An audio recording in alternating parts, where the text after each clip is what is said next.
नमस्कार, मी पूजा कारेकर. पोटपूजामध्ये आपल्या सगळ्यांचं स्वागत करते. आज मी तुम्हाला भेंडवणी कसं करायचं ते दाखवणार आहे.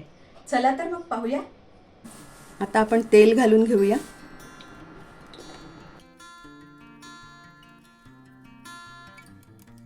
राई, जिरं,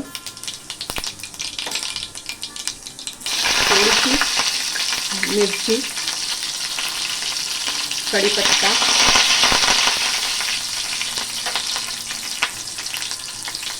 थोडासा कांदा, हिंग, हळद,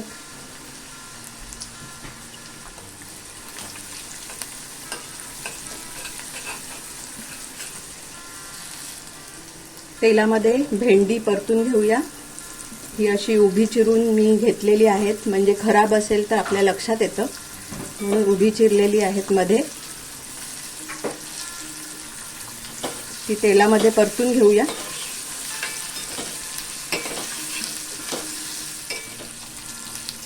थोडासा दैवज्ञ मसाला,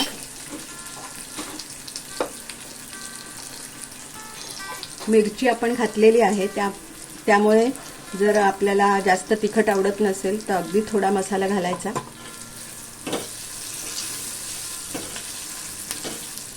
आता पाणी घालून आपण भेंडी शिजवून घेऊया.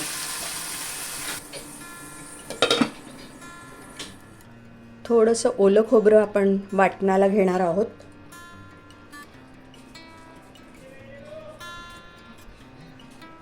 थोडीशी कोथिंबीर, थोडंसं जिरं,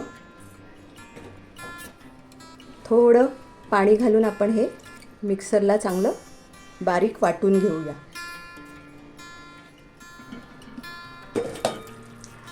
आता ही भेंडी शिजलेली आहेत.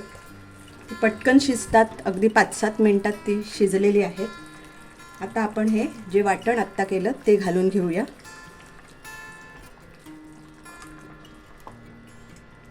हे चिंच आणि गूळ आपण भिजत ठेवली होती ती सुद्धा घालूया.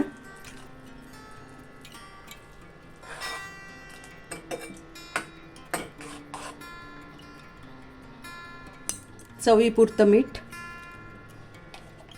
आता आपल्याला जसं पाणी घालायचं असेल, घट्ट हवं असेल, थोडं पातळ हवं असेल भातावर, तर तसं आपल्याला पाहिजे तसं आपण करून घ्यायचं.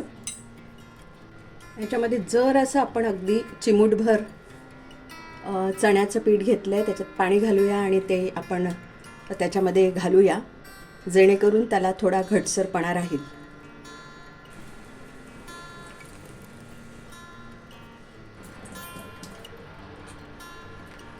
आता आपण याला एक उकळी येऊ देऊया.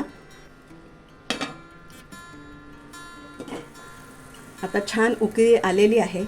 आंबट, तिखट, गोडसर असं हे आपलं भेंडवणी आता तयार आहे. तुम्हाला ही रेसिपी कशी वाटली हे नक्की कमेंटमध्ये कळवा. लाईक करा, शेअर करा आणि सबस्क्राईब करा. आणि हो, मस्त खाण्याची घ्यायची असेल मजा तर बघत राहा पोटपूजा.